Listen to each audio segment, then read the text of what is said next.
Yeah, so there's this thing. It's a problem that I have really, where if I pass the bookstore, it doesn't matter how busy I am, I have to go in, and once I'm in, I have to spend at least $100. Well, I don't have that rule, but that's what happens, and that has led to more books in my home than I care to admit. They are stacked under desks. They're leaning against walls. I've got them leaning up against toilets, and they're all over. Too many books in my life, and I'm not going to read most of them. Now, I know the YouTube title is a little clickbaity, but stick with me, don't get angry. I do actually think reading is quite a big waste of time when you do it incorrectly. And there are several ways or booby traps that you might be falling into when you're reading these things. In Stoicism, there is this idea of memento mori, which is to remember that you're going to die. And the concept here is that you have very little time in life to do what you want with. Time is fleeting. And so it makes sense not to waste it, right? Maybe you have a project you want to work on, or maybe you want to learn something new. But if you want to read a book, we really don't have time to waste in reading poorly. Now, I'm not advocating that you don't read. What I'm advocating for is that you don't read randomly. So a couple of years ago, I sat down and I separated my books into two piles. There was the pile I wanted to read. Those are now behind me on this shelf. And then there were all the others. And most of the others really got donated to local causes and charities. And I got to be honest, you guys, the clean home and the clutter-free experience has been really nice. But more importantly, I don't have like this headspace being taken up by books that that I feel like I have to read, that I know I'm really never going to get to. Now, I run a book club online, and this year we are reading Letters from a Stoic by Seneca. It's an incredible book, and it's broken up into different letters, obviously, but in letter number 2, he gives us some tips on how we should be reading. I'm going to read it right to you. He says, "You should be extending your stay among writers whose genius is unquestionable." So extend your stay, spend more time with them. You should be deriving constant nourishment from them if you wish to gain anything from your reading that will find a lasting place in your mind. To be everywhere is to be nowhere. What he's saying is stop trying to read 100 books a year and instead pick few authors that really have something impactful to say, spend more time with them, and let's start learning something here. So the first big booby trap we're falling into as readers is that we are reading way too much. We're reading everything and anything because it's a book, even if we hate it. Now, Nietzsche, the philosopher, the guy with the big wild mustache, said that his foot was also a writer. And that's because he would spend his mornings reading and thinking, but then he would put his books down and he would walk away and he would go out into the gardens and spend often several hours just trying to ponder and ruminate on what he had read. He's trying to really create his own thoughts here.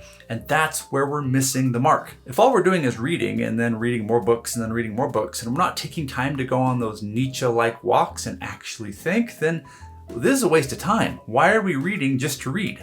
I used to be the kind of reader that would read at a mad pace. My goal was to read 100 books a year, and I'm pretty sure I was doing that for my ego.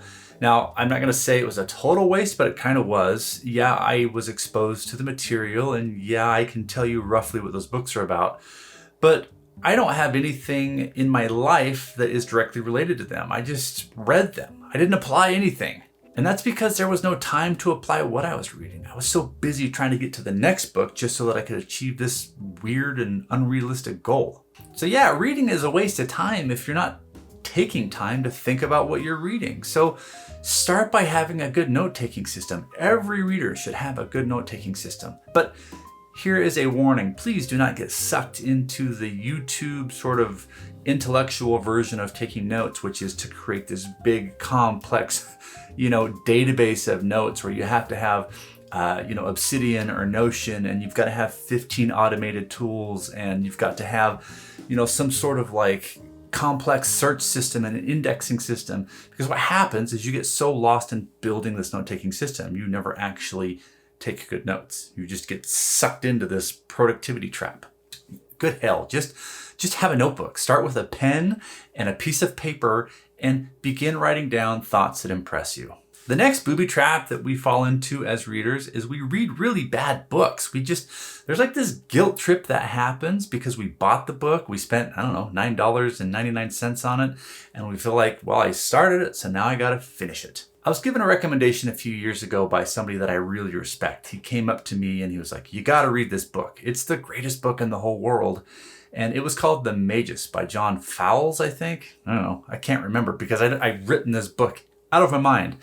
But here's the problem. He was so fascinated by it, he convinced me to read it, so I bought it. The thing showed up on my doorstep. And, I opened the box and it was 800 plus pages. I could feel the weight of that thing in my hand. And I thought, well, here we go. I started on page 1 and I just started reading. And 400 pages later, I despised myself for getting that deep into the book. But I couldn't stop. I had to finish the dang thing. And I had to finish it because I wanted to, 1, show him that I respected his opinion, and 2, I figured if he sees something brilliant in this, clearly I'm missing it, so I'm going to just keep going until I find it. No! Well, 800 pages later, I had wasted 40 hours of my life on this book, and I hate this book. It's okay to hate a book, but there is good that came from the situation. I now have implemented a 50-page rule in my life. I give every author 50 pages. If by that point you haven't sucked me in, if I'm not totally riveted and fascinated, I'm setting the book down and I'm walking away. No hard feelings, no guilt, no depression, no feeling of failure. I just set it down and I walk away because there are too many good books and my life is too short. So yeah, we are reading a lot of really bad books, and I'm asking you to please, for the love of all that is holy, stop doing that. Okay, you see this? These are the tabs from when I read, right? I go through and I highlight everything that I find fascinating. So if I do find a book that I like, and this is one that we're doing in book club, my problem, and where I waste time reading, is I highlight everything that I find interesting. And because I'm such a curious person, I end up with hundreds of highlights in a book. This is bad. This is really, really bad. Now you might think, well, why is that bad? I mean, you're finding stuff that you like, you're saving it. But the problem is now at the end of the book, I see tons of tabs and I'm supposed to now go through and begin creating book notes on these. If I'm truly gonna learn something, again, I should have a note-taking system. It's not enough just to highlight notes in a book, but I need to suck them out of that book, put them into my note-taking system and use them in my life. And if there are hundreds of them, it's like super difficult to look at this book and go, I want to go through that again and start transcribing hundreds of notes. It's too overwhelming. I don't do it. I just put the book back on the shelf and think, one day I'm going to make those notes, but I don't, because I get into a new book that I'm interested in and I begin highlighting hundreds of other passages. So don't do this. Really, the other problem with highlighting too many passages is that the really good ones, the truly impactful ones, are now lost in that sort of overconsumption. That means that if I am going to dig them out, I have to spend extra time weeding through all of the highlights to find the really good ones. Wasted time. It's just wasted time. So try to be disciplined as a reader. Really ask yourself, how badly do I need this passage? And go ahead and highlight it if you know it's going to be important for your work or for your future self. So I call this friction. I think in life, if we have friction between us and work, we're not going to do the work because by nature, we're a little lazy. I'm lazy at times. And if I see lots of friction, again, lots of tabs, lots of work to be done, I go, man, I don't know. I'd rather go watch a movie with my wife than sit down and do that. So your job as a reader is to remove friction so that you can actually get the knowledge out of these things and put it up into here. One way to do that is to take fewer notes. A second way to do that is to have a really simple, useful note-taking system that benefits the way that you think. Now the final way, is it the final way? Yeah.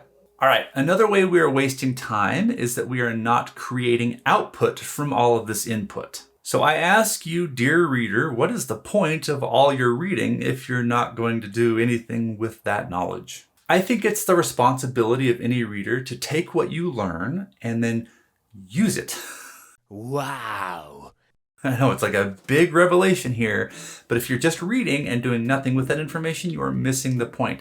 In this book, The Intellectual Life, A.G. Sertalange actually compels us to do this. I'm going to read you a passage from his book.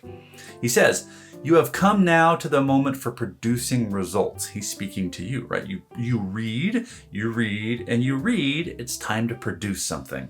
He says, "One cannot be forever learning and forever getting ready." In other words, at some point, you got to do something with all this knowledge. Moreover, learning and getting ready are inseparable from a certain amount of production, which is helpful to them. One finds one's way only by taking it. I think that's the greatest line in this book. In other words, you are not going to find your way in life unless you just start going, unless you start making and doing and seeing what happens. If all you do is sit at your desk and read and think, yeah, have fun with that. Now, I get that organizing your life in this way and going through and doing this sort of literary spring cleaning can be really overwhelming, especially if you don't have a note-taking system yet and you don't really know how or what you should be reading or even what you're interested in. I have a lot of people come to me and say, okay, I love that you're teaching me to read, you're re-inspiring me to read, but I don't know what to read. I get that. So here's the invite. If you are somebody who wants to get better at reading, better at note-taking, and really just becoming a more purposeful reader, I'd like to invite you to my book club. I hold it every week online. I'll put the link down below so that you can join. And I will also add a video right in here for you to watch next so that you can learn how the book club works.